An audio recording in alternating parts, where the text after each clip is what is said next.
Okay, I think we can start. Apologies for the delay. This is a truly hybrid webinar with a remote component, but also with 35 people in a room. And so we were waiting for the people in a room to gather together. So we have a double webinar today in the framework of the Athena ACO webinar series. The first one is from Professor Chris Dunn from the University of Durham. Chris got a PhD in the University of Cambridge, working on a topic which has been one of our favorites, but not the only one since then, so black holes. Then she moved to NASA Goddard, and then back to the UK, and from 2000, I think she's professor at the University of Durham. You know, it's one of the cases where I think Chris is a very well-known member of the Israeli community, so I'm not really sure what I could say to introduce her that is not known to all of you, but I would like just to remind you that Chris is one of the representative of the European community in the CRISM science team. She was competitively selected to contribute to this mission as one of the 10 European scientists. And she has been involved in Athena since the very beginning as topical panel chairs of the panel dealing with X-ray binaries. She's also a very entertaining lecturer, and something that I just learned is that she got a Darwin Lectureship Award, if I say correctly, as an entertaining and rigorous speaker. And this is not the least one of the reasons why we welcome her. And Chris, the floor is yours to tell us everything we would like to know about winds from black hole accretion disk, and maybe how can Athena contribute to improving the field. So Chris, floor is yours. Thank you. Can I just check the sound levels are good? Someone Give me a thumbs down. Good. Okay. So I'm entitled this as winds from black hole accretion disks, but I'm very impressed with what Mike was saying earlier today about making one sentence why we want to know. And so in some sense, the sentences I choose to describe this talk is, how do black holes grow, and how does this growth impact their host galaxies across cosmic time? I think we could make a really nice, very appealing science case by looking at questions like these, headlining, this is what we're wanting to understand. And so this brings us on to the growth of black holes, that when you grow the black hole mass, the energy released actually makes a very powerful quasar that we can see. And then when the accretion stops, we end up with a big black hole in the middle of a galaxy.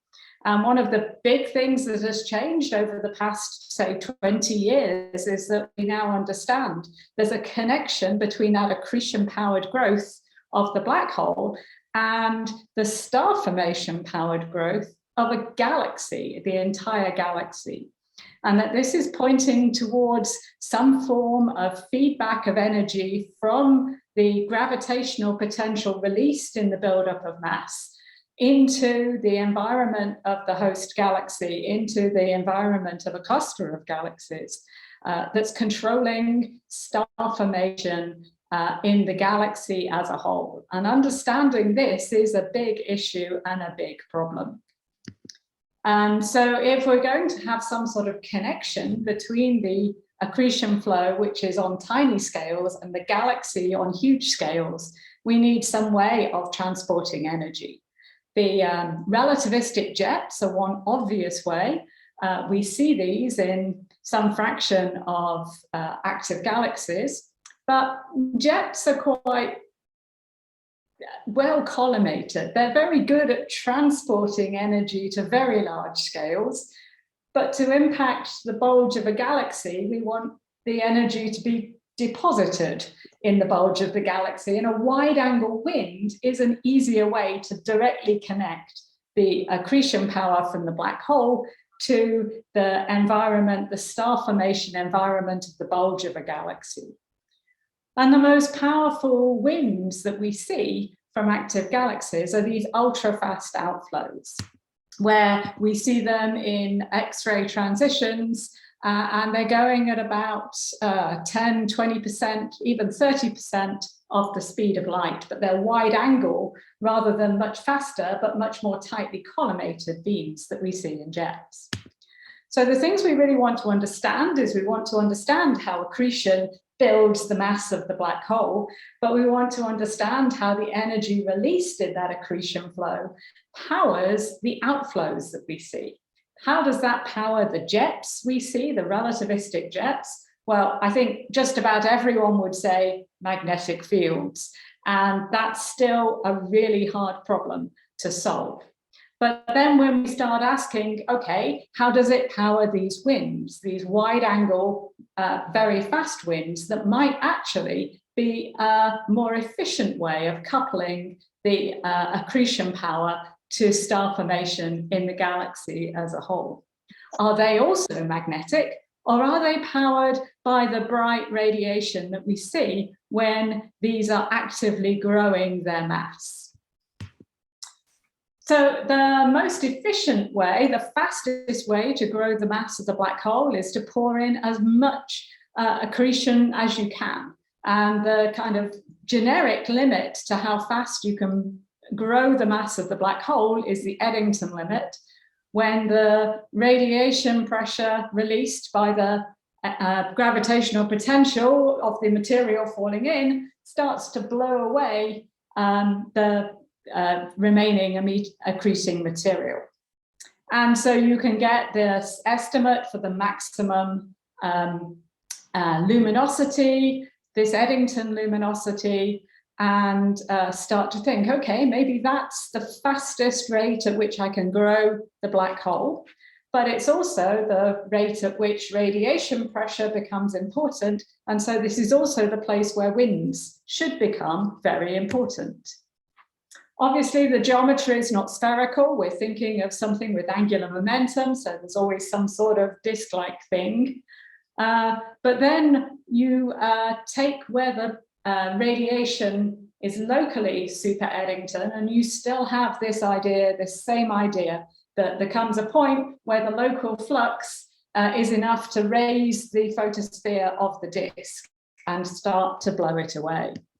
And because you will reach that point in the inner disk first, these winds will be formed from the inner disk and they will be fast. And this brings us on to the ultra-fast outflows, which are seen in these X-ray resonance line transitions mainly, very highly ionized material. Iron is only hydrogen-like and helium-like. And these lines are blue shifted, indicating velocities of 20%, 30% of the speed of light in the most dramatic cases. And so there's an obvious energy transport here. There's an obvious way this wind is being ejected from the innermost regions of the accretion flow. And this also takes us into the high redshift universe.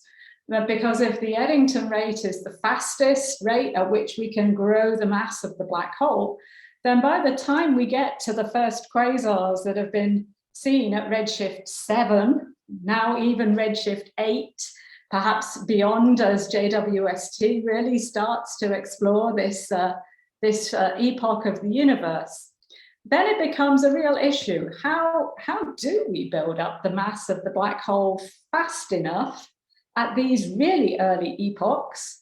If we start from one of the most massive black holes known at the highest redshift, there is not that much time for it to have grown and formed its mass. If we start from something like a standard massive star collapse. And so this brings us on to the how do the seeds of supermassive black holes form?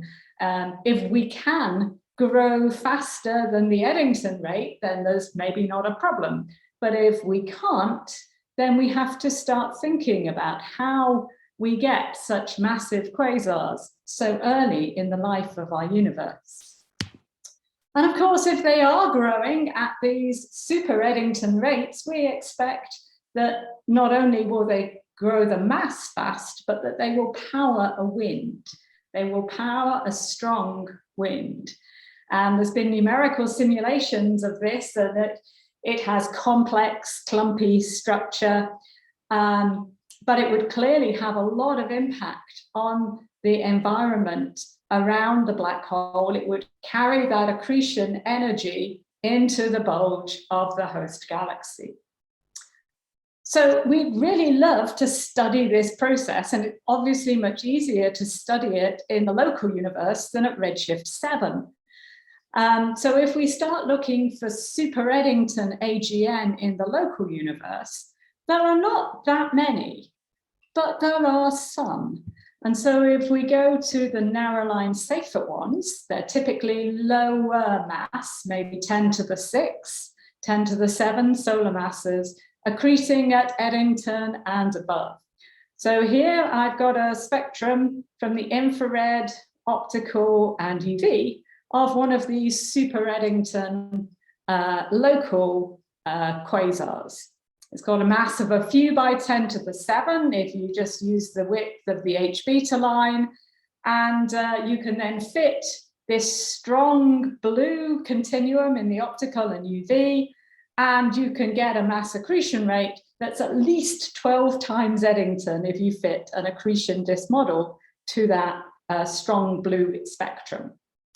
So if you then extrapolate that into up to higher energies, what you find is that it's predicting a disk peak that's in the soft X-ray band.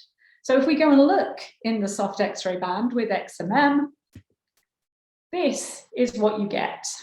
So what you see is, yes, you do see strong soft X-rays, but they're a factor of 2 less than you'd have expected from an accretion disk model at 10 times Eddington. Well, I'm actually not surprised that this disk cannot radiate 10 times Eddington, because that's what the Eddington limit means. That when you hit the Eddington limit, you should start to either advect that accretion power or spit it out as a wind. So the numerical simulations, they said it was kind of half and half. The numerical simulations said the excess power beyond Eddington, half of it you sweep under the event horizon and grow the black hole faster, and half of it you spit out in a wind. In this particular object, there's no obvious evidence for a wind. The X-rays don't show this absorption line, but the X-rays are quite weak and steep. And so it becomes very difficult as you're trying to look at higher energies to look for any absorption from that wind, or to look from the scattered emission from the wind. Because this is a spectrum that is going down really quite quickly. XIFU is going to have trouble having enough sensitivity to really explore spectra like this. XIFU will just give us the very tip of the iceberg. To see down further, we're going to need much more sensitive detector. We are going to need something like the IFU on newAthena. But this is quite a nice kind of sketch, because it also tells you, okay, if we're not seeing obvious absorption features, maybe that's because we're looking kind of directly down into the funnel of this wind. But that predicts that there's a population of other narrow line safer ones, other high mass accretion objects, where we're looking through the wind, where we're looking at a higher inclination. And interestingly enough, there are 2 types of narrow line safer ones derived from their X-ray behavior. The ones like the one I just showed you, where the X-rays, these steep and weak X-rays go up and down more or less together, and ones which they call complex narrow line safer ones, where there's tremendous variability accompanied by huge spectral change.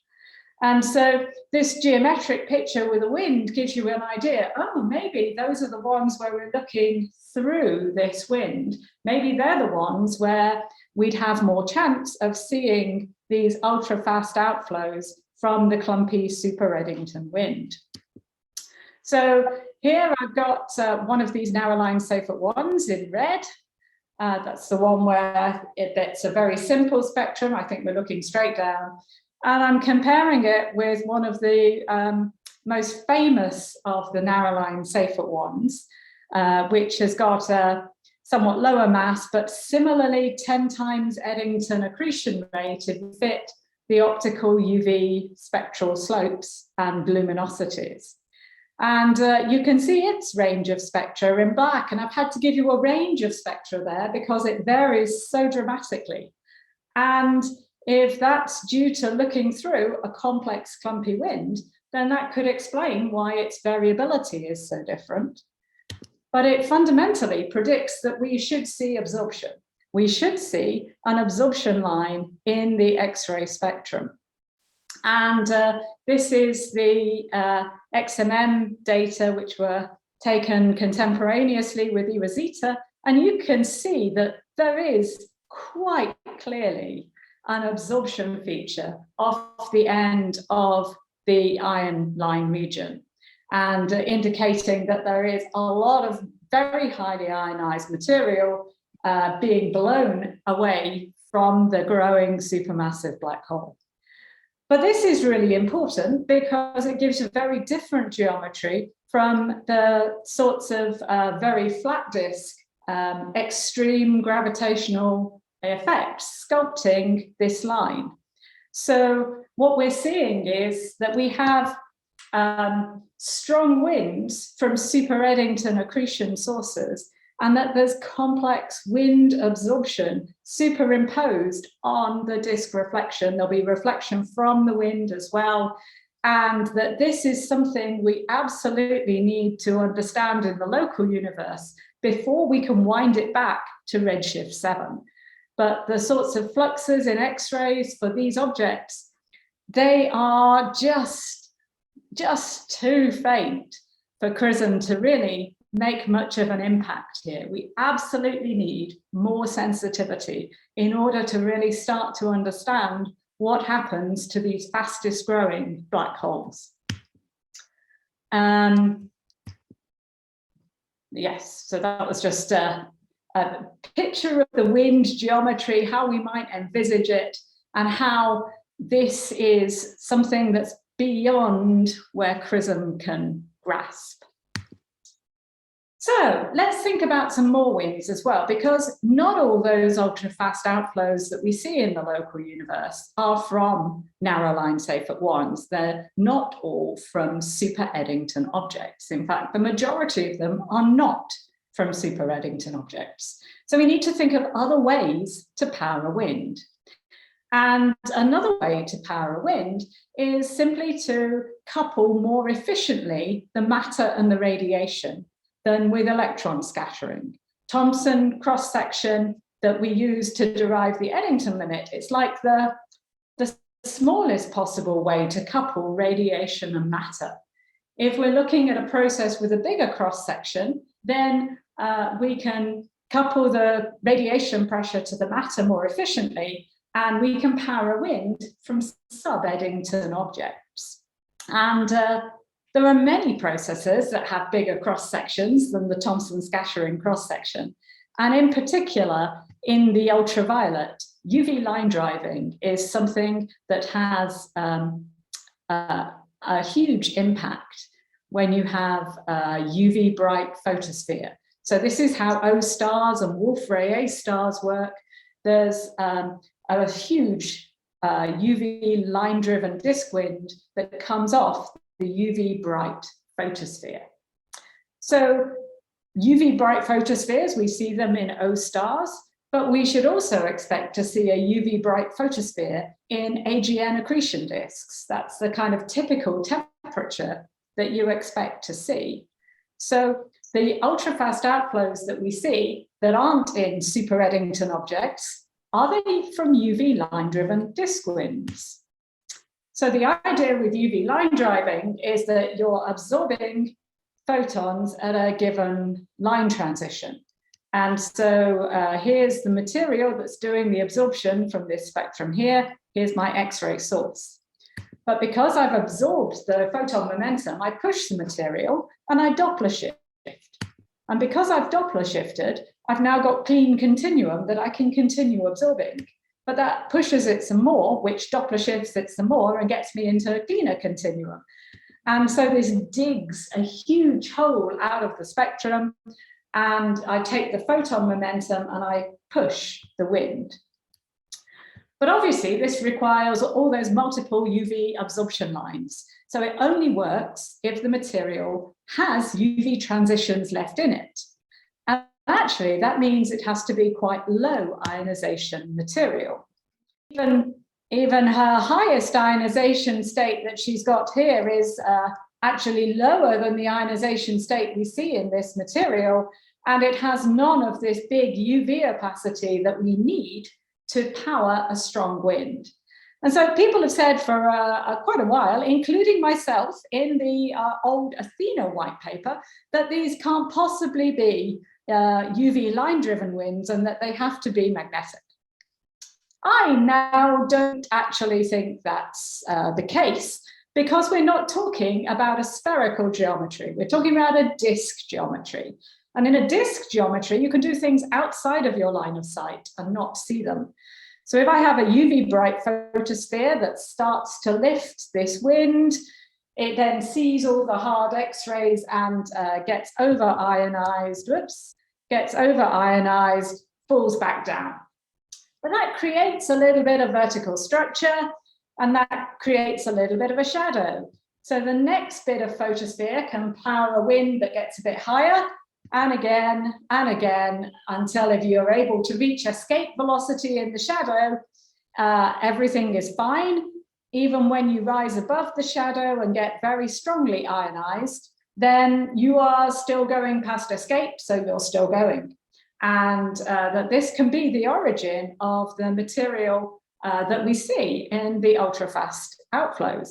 So this geometry was realized by Daniel Proger a long time ago, but it took me a while to figure that one out. And so some radiation hydrodynamic simulations of these wings do a few minutes. Yes. That's good, because I'm about 2 minutes out. Radiation hydrodynamics of UV line-driven winds from disks show that you can actually use UV line driving to power a wind, which then becomes only strongly ionized after it has been accelerated in its own shadow. And it can give you structures very like the structures that we see in the ultra-fast outflows. So here's one where we actually tried putting it up against XMM Newton data, and it did a pretty good job considering it was just one snapshot. But again, XMM Newton clearly does not have the spectral resolution and sensitivity. XIFU has the spectral resolution, and we are going to really try. But to really look at the structures of these winds and understand how they're accelerated, we need a lot more sensitivity. We need something like newAthena. Yeah, so we can see that we can do this in simulations, that this is complicated astrophysics. UV line driving is notoriously difficult, even in stars, but that there is a mechanism here that can work to power fast and powerful winds, and that these could be the main source of the kinetic, of the wind feedback in the local universe that we see. So, and that this works even when we start to go to the most powerful wind system. This is PDS 456. XIFU will look at this, but it's only going to scrape the surface. There's so much more physics here that we should be exploring, that we need more sensitivity. And so that's basically the conclusions. We need to understand the growth of black holes and how that growth is powering winds and how those winds are controlling star formation in their host galaxy across cosmic time. But we're only going to scratch the surface of those winds by using CRISM data. We absolutely need more sensitivity, and that's what newAthena and the XIFU give us. That there might be super Eddington winds in the narrow line Seyfert ones. There might be UV line-driven disk winds in the powerful quasars that are not quite at Eddington, and that we can use these local objects as a template to start understanding the high redshift universe and the first quasars. Thank you.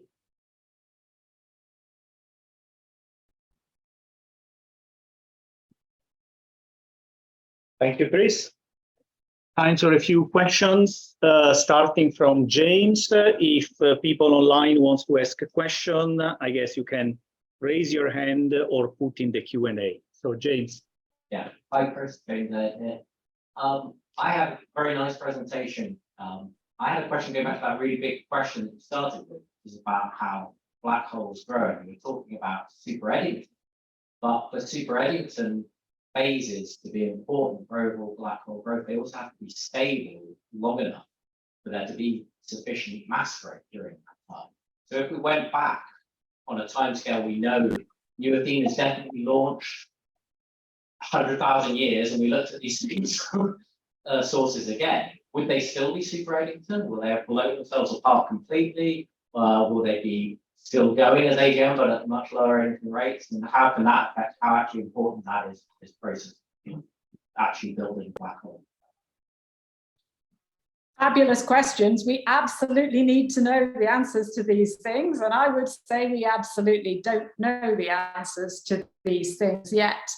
In terms of the structure of the accretion flow, as you get towards Eddington and beyond, we don't even know how that works so easily in stars. There's the idea in stars, in the luminous blue variables, that the photosphere goes clumpy.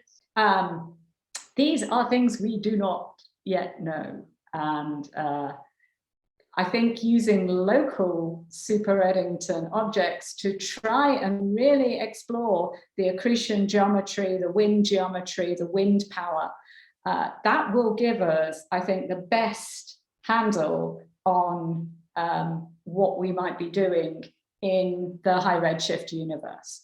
But especially when we start thinking about the populations of objects we are looking at redshift 7, yes, we see these occasional, extremely massive, very bright quasars, but the bulk of the population, they're going to be 10 to the 6, 10 to the 7 solar mass black holes accreting at 10 times Eddington or something like that. In other words, they're going to be the direct analogues of the narrow line Seyfert ones we're looking at in the local universe. So actually understanding the structures that we're looking at in the local universe is the first step. Then trying to understand something about timescales, how this accretion, super Eddington accretion, could keep going for any reasonable timescale in order to be a dominant feedback process.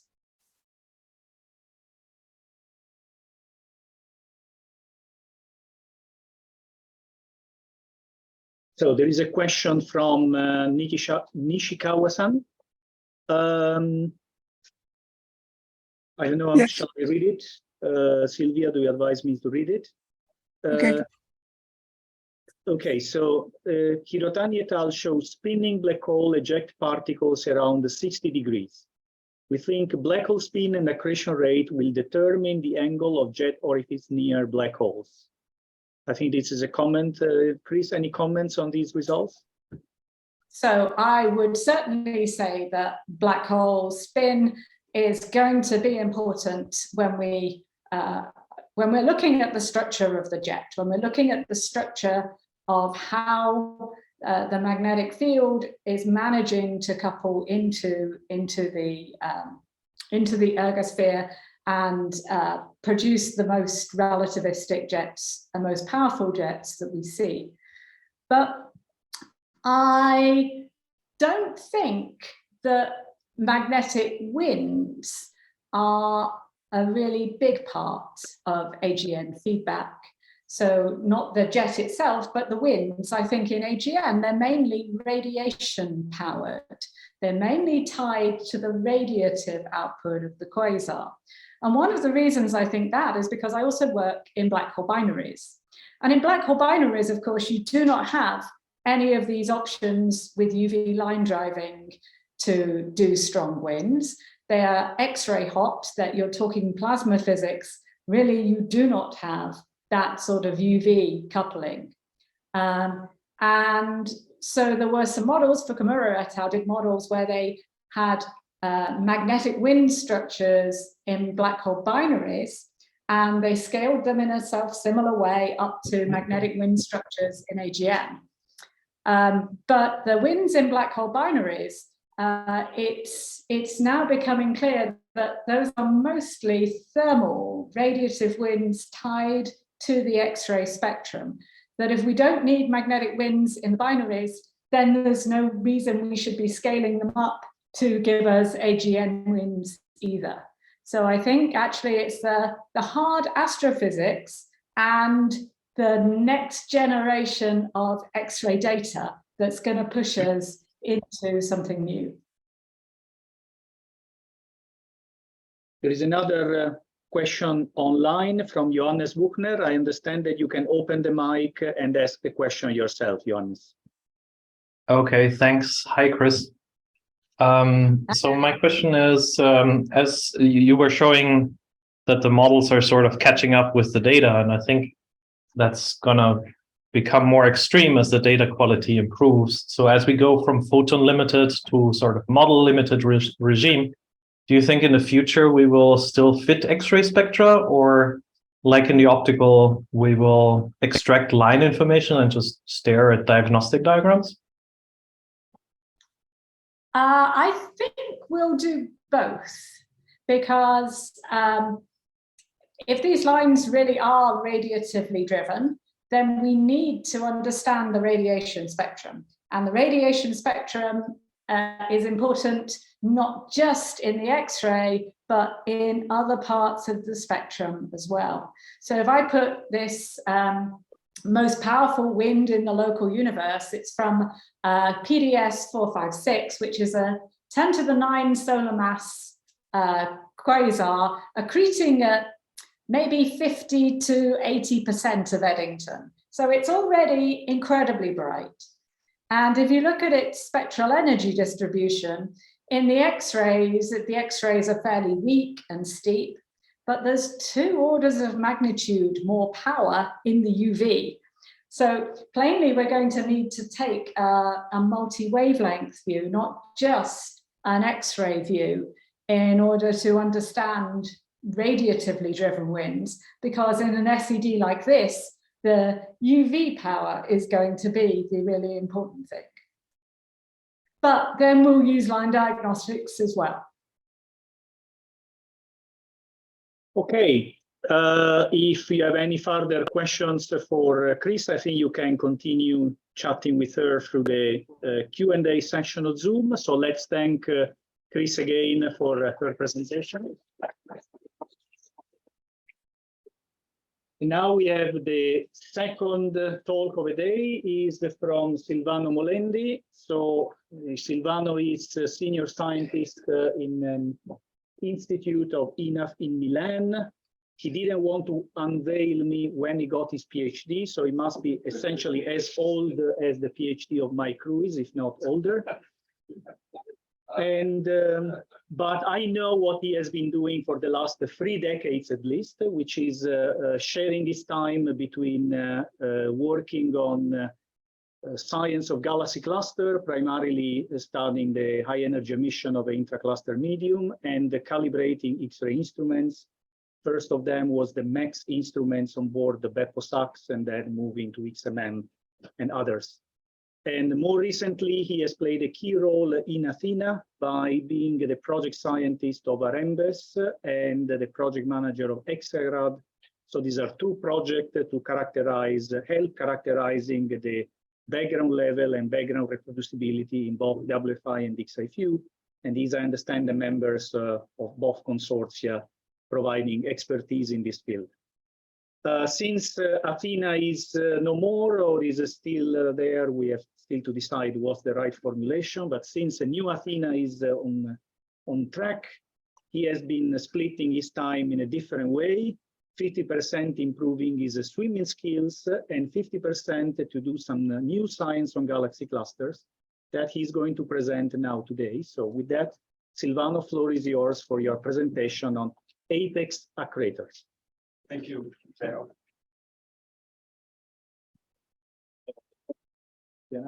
How do I connect this to my laptop? Or? You don't need. You don't need. Oh, right, yes. That I do. Here you have a pointer. No, I don't want to use the pointer because people at home will not see that. Okay. 2 minutes warning. Okay. Okay, so good afternoon, everyone. I'll be talking about today is a project that we submitted as a paper about a month ago. These are my collaborators. Now, in the paper, we provide I would say the first coherent and comprehensive explanation for many of the properties of groups and clusters that relate to metals. However, in doing so, we also gain some understanding of the metal content of other elements in the hierarchical structure of the universe. So this is a summary of the results we have in the paper. I'll start with the results on clusters. We find that the bulk of metals is in the ICN, not in the stars. We find that the small scatter in metal abundances arises from the averaging of hundreds of independent enrichment events. We also find that the lack of redshift evolution in cluster outskirts abundance is explained by self-similarity of star formation over a broad redshift range. We also provide an explanation for the iron abundance versus entropy anticorrelation, the flat abundance profile in cluster outskirts, the lack of abundance ratio differences between core and circumcore regions, and the so-called iron connect. Now, in as far as other components of the large-scale structure are concerned, we find that the gas not bound to halos must have a metallicity which is very similar to the one we measure in the ICM. Furthermore, we find that less than 1/3 of the iron in the universe is locked in stars. A similar, somewhat smaller amount is in the intercluster IG and medium. And the bulk of it is actually in a warm, hot, tenuous gas, either in or between galaxies. Now, clearly, I cannot go through all of this afternoon, but I will not be happy about that. So I will just pick a few items which I think are of interest to this particular group. So let's get started. So suppose you want to understand the metallicity in the intercluster medium. What you need to do is make a connection with the stars that produce the metals. The way we do this is by introducing the concept of iron yield. The iron yield is defined as the ratio of total iron, which in the case of massive clusters is the iron in stars plus the iron in the ICN, divided by the mass of the stars that produce the iron. Simple. Now, the point is, as we all know, stars lose mass throughout their lives, which means that the mass we measure today in stars is not the same they started off with. So we have this R0 factor, which connects the two. Moreover, we can express the iron mass in stars as a product of metallicity times the stellar mass, and we can do the same thing for the ICN. You make the substitutions, you find a somewhat different expression for the yield. Now, with a little algebra, you can solve this for the metallicity of the ICN. Few more substitution will introduce the concept of cosmic baryon fraction, stellar mass fraction, gas mass fraction, And within the framework of massive clusters, we assume, which is something we believe is reasonable, that the cosmic baryon fraction is just the gas fraction plus the stellar fraction. If you do this, we finally come up with this expression for the metallicity. What's interesting about this expression is that these quantities are actually observables. Of course, the metallicity is observed in X-rays. The stellar mass fraction is observed in optical or in infrared. So you can measure these, and by measuring these, you can get a handle on this quantity. This quantity, you can think of this as a sort of a conversion factor between the stellar mass fraction and the metallicity of the ice. This is how we do it. So on the x-axis, you have the stellar mass fraction. On the y-axis, you have the metallicity. You put in the measurements, and you get constraints on the conversion factor. So this is what the constraints look like. Now, once you have these constraints, you can do some rather interesting things. So you start by noting that the fraction of metals in stars can be expressed in this way. And then by using these limits, plus some limits on the metallicity of stars, which come from the literature, what you can do is essentially you can get an assessment of the fraction of iron which is in stars, in clusters. And what you find is that it is less than a quarter. So what this means is that the bulk of the metals is not in the stars that produce the metals themselves, it is in the ICN. So I repeat this again because it is of some importance. People have been making budgets of metals, not just in clusters, but in other environments. And I'll get to that later, taking only what they can see at optical wavelengths. That is very wrong. All right. Okay, let's now go to smaller masses. So I told you before that in massive systems, the cosmic baryon fraction can be expressed as a sum of the stellar mass fraction plus the gas fraction. Lower masses, this is no longer true, so you have to include another term, the term associated to the missing gas. It is well known that, for example, in the scales of groups are baryon poor, which means that they are missing some of the baryons they ought to have. Now, you can rewrite the yield equation to take this missing gas into account, go through the same algebra I showed you before in the case of massive clusters, and come up with a slightly modified, a generalized version of the equation for the gas metallicity, which is this. Now, once you have this equation, you include a relation connecting the gas mass fraction to the halo mass and the stellar mass fraction to the halo mass. What you can then get is a way of expressing the metallicity in the gas as a function of the halo mass. Now, there's one quantity which is still missing, and of course, that is the metallicity of the missing gas, which is something we don't know. So the way we approach this is by assuming three different values. The first one is we assume essentially that the gas is pristine, which means that the gas has no metals. In the second case, the missing gas has the same metallicity as the ICN. And in the last case, it has twice as much metals as the ICN. And then we compare this to actual observations of metallicity in clusters and groups. And this is the comparison.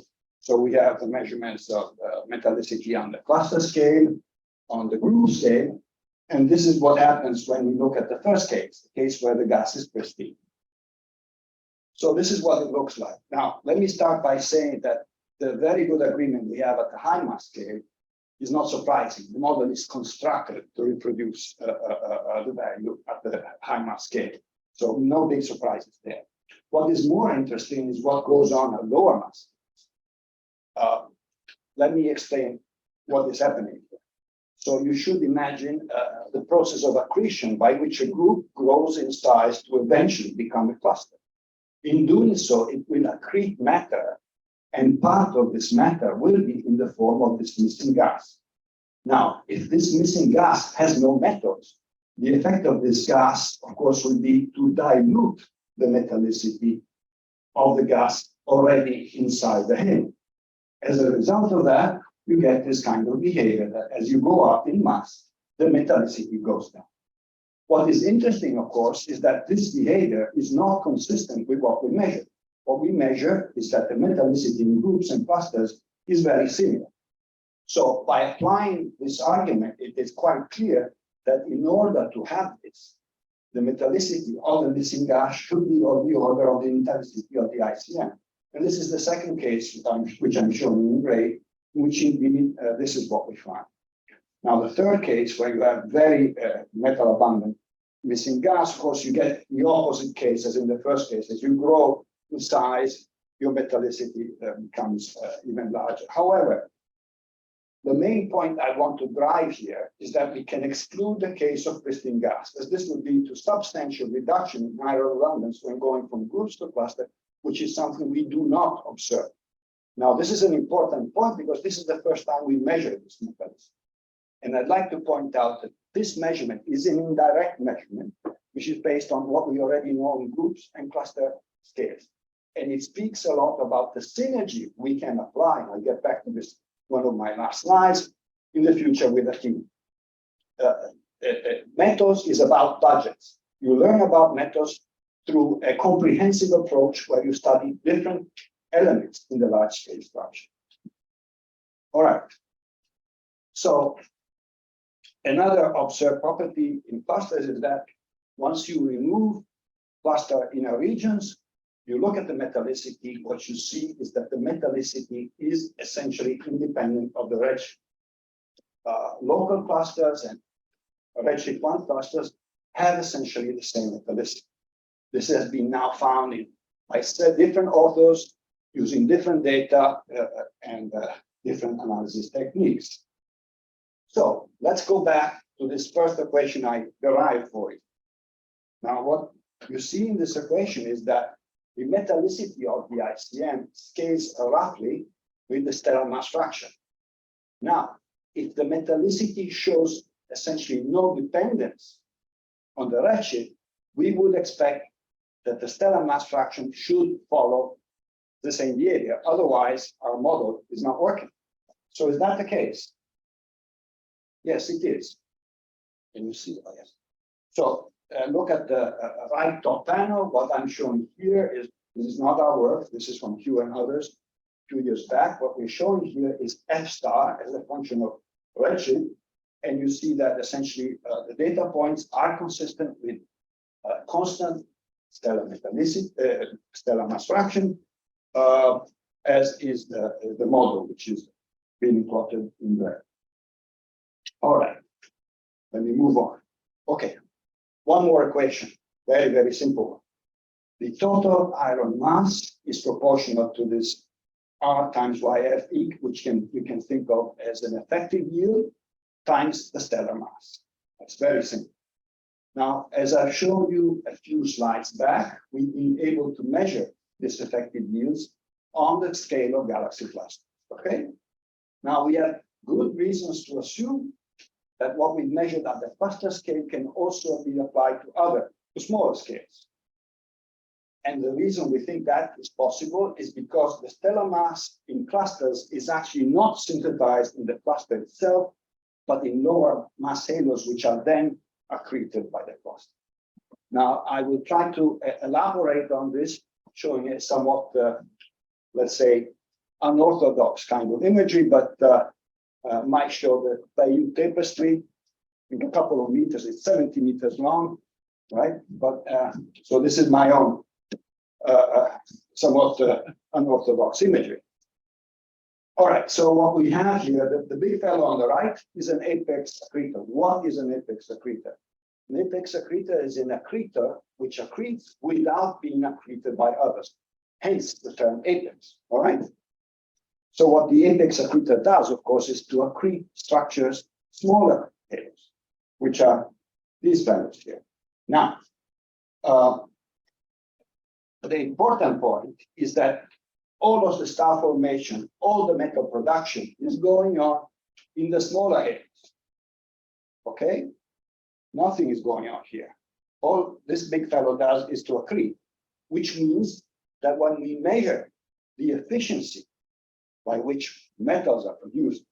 Here, we are actually measuring some average of the efficiency throughout the population. To be a very simple concept, right? So what does this mean? That if we then have we know how the stellar mass changes with halo mass, and this has been measured by colleagues working in optics and infrared. And we have a measurement of this quantity, which we believe to be this effective yield, which we believe to be independent of halo size. We can have an estimate of the total iron mass, and therefore we can make a budget for the metal for the metals in the universe. I will spare you the details, the integrals over the halo mass function and so forth, but people are interested, we can go into that later. And I'll go straight to the results. So we find that roughly a quarter of the metals are to be found locked in stars. A similar, perhaps smaller fraction is found in the gas, in the hot gas in groups and clusters. But the real important thing is that the bulk of these metals are to be found in a warm, hot, tenuous medium, which is either in or between the galaxies. That's where most of the metals are. All right. So all of this, of course, has implications for Athena. Now, the detection of warm, hot, low-density baryons in X-rays is based on metal lines. Okay.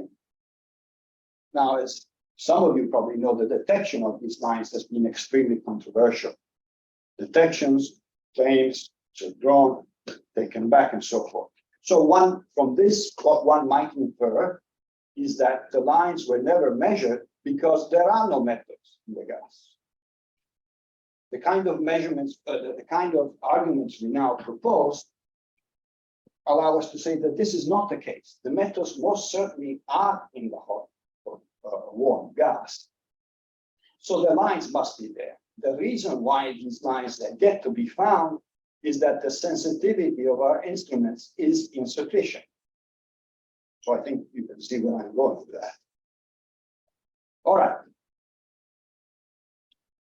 So let me go back to a conclusion from a couple of slides ago. The bulk of the metals in the universe are in a warm, hot gas. So the only way that the bulk of the metals in the universe can be directly accessed is through high-resolution X-ray spectroscopy. There is no other way, okay? There is no other way. So I think that makes a very strong case for it. Of course, I should add that the higher the resolution, the better. These are weak lines, both in emission or absorption. So the better, the higher the resolution, the better. Now, this is something I alluded to somewhat earlier on. So when I showed you this graph, I made a connection between the metal content of different components of the large-scale structure. By this connection, we were able to make a measurement of the metallicity of the missing gas. This I haven't showed you before, but you see the connection. At this point, the measurement is a very crude one. All we can really say is that the gas is not pristine. It does have metals. We can't really say a lot about how many metals it has. So the obvious question is, can we do better? And the answer to that is yes. And it is going to be possible with a combination of XIFU and WFI. How much time do I have there? Okay, so why can we use the combination of XIFU and WFI to do that? I will answer that in the question section. Now, second, so that was the first synergy. Now, this is the second synergy. That's why we get synergy squared.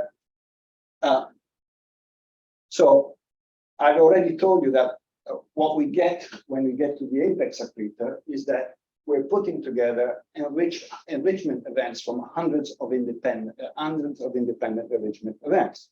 So when we measure the missing gas metallicity through this way, we're actually making an average measure.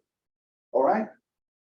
Now, this can then be combined with direct measurements of the WIM or of the CGM metal abundance on single systems through the combination of an average measurement and measurements on single systems. Then we can get a distribution and understanding of what the population is. So I'm almost done here. I just grabbed this from Mike's presentation. So the question here was, how do hot baryons assemble in the universe?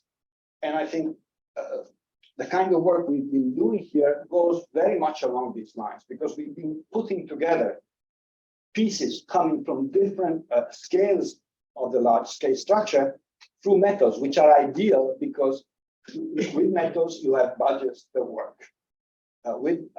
Say things like, if you look at the thermodynamics, say the entropy, it's much more difficult.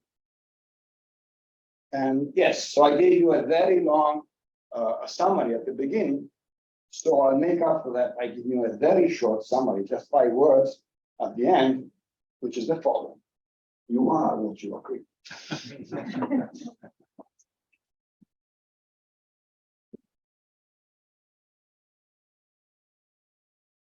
Thank you, Silvano. Luigi, first question. No, thank you, Silvano. That's a very great approach, I believe. And the numbers that you have presented, I think they are basically in agreement with what we assumed, taking into account the cosmological models that make some assumption of metal enrichment throughout a number of course, processes. But average iron metal abundance in the filament, so we're in the ballpark. So what I mean is that, as far as I understand, the simulations that we carried out for the WIM program with the people are more or less in agreement with your numbers. So I think they stay there. Right. So of course now we have to face the fact that the resolution is worse, and I fully agree with you that peak driver for that kind of measurement is the spectrum. If I can just say a few words about that. Yes, indeed. One thing I didn't have the time to mention is these are the first observational results, but simulations, several simulations over the last few years have been saying that this is what we expect. Quite correct.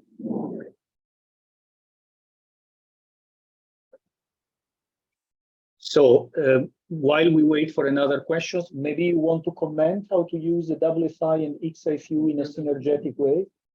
Yes. So I understand that.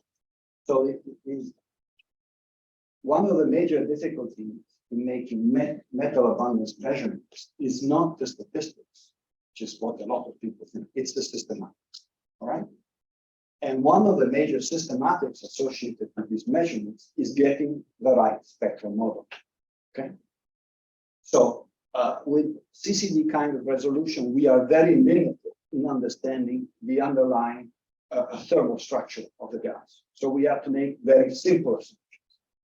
Now, with an instrument with the resolution of XIFU, we can address this issue in depth, which means that by taking several pointings of, say, individual group or cluster, we will be able to have a much better understanding of the spectral model.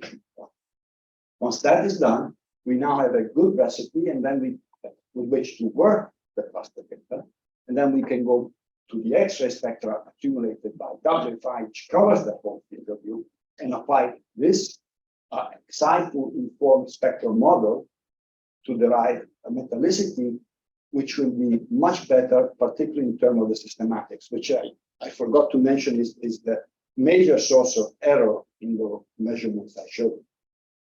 So another way of rewording this is even in simpler terms is that the instrument we would like is XIFU, high resolution spectrometer, the solid angle of the WFI. Now, even I understand that we cannot have that. So the synergy is the best thing we can have to address this.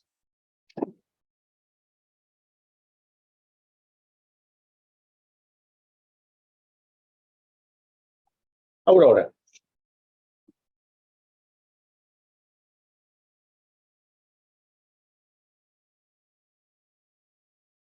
Actually, I'm not entirely sure. So I of course, I completely agree about the spectral model and so on.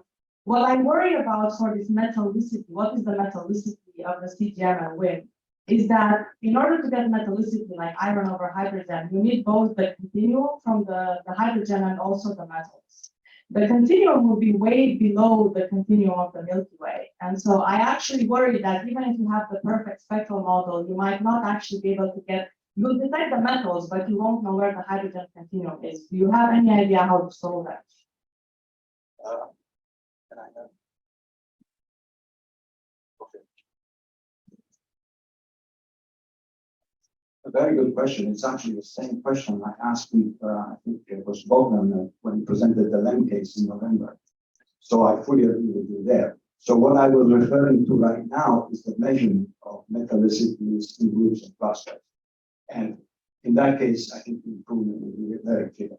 I agree with you that as far as the CGM and the WIM is concerned, it's going to be different.